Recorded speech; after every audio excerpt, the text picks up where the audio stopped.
Protests continue to rock college campuses all across the country tonight, but in some cities, we are beginning to see some resolution to this. That includes here in Minneapolis.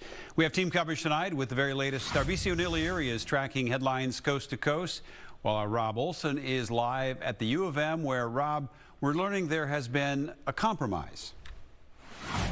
There has been, and as you can see here, this is where the encampment was. It is all cleaned up. In fact, everything is very well cleaned up here throughout the day. As part of the agreement, the leaders of the encampment here will get to meet with the Board of Regents next Friday to really make their case for some of their concerns and the issues and what they called the demands that they were pushing here. That is among several other things that the university addressed in this agreement. But of course, not everybody on campus is happy, thinking they got off too easy. At noon Thursday, as the cleanup continued at what had been the pro-Palestinian encampment at the U, the building surrounding Northrop Mall, closed since Monday, reopened, ending a campus disruption in time for finals and graduations, as the university agreed to terms with protesters to give them voice on a number of issues. While we do not condone the tactics that are outside of our policies, wrote the university's acting president, we appreciate student leaders' willingness to engage in dialogue. I appreciate that the disruption is gone, and I do not appreciate that they are getting rewards for it.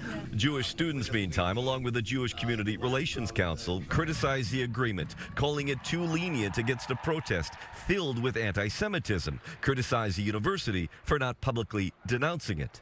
We were hopeful that they would use that free speech in order to put out a statement condemning the language that's being used on campus, like globalized intifada, glory to the resistance, by all means necessary. The university's agreement walked a pretty fine line. For example, did not agree to sever ties to Israeli universities as demanded, but will explore affiliations with Palestinian universities. Will disclose some companies the university invests in, but say others are protected by non-disclosure. They did promise no arrests or disciplinary actions against student protesters and will advocate for leniency against those arrested last week.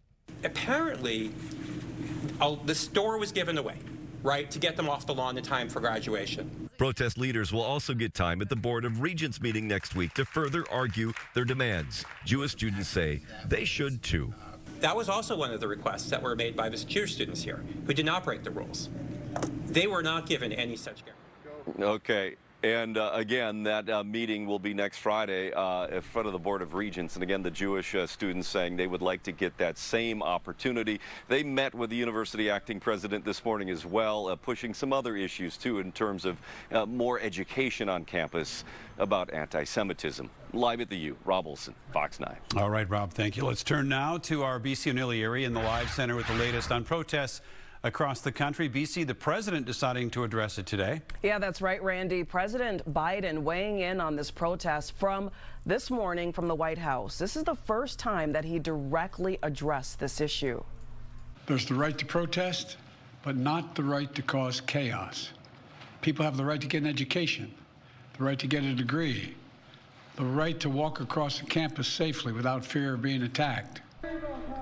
Pro-Palestinian protests have disrupted college campuses from coast to coast for more than a week now. Today, Biden urged that order must prevail and that anti-Semitism, threats of violence against Jewish students, hate speech, or violence have no place on campus. In California, at UCLA, cleanup efforts began after a night of unrest.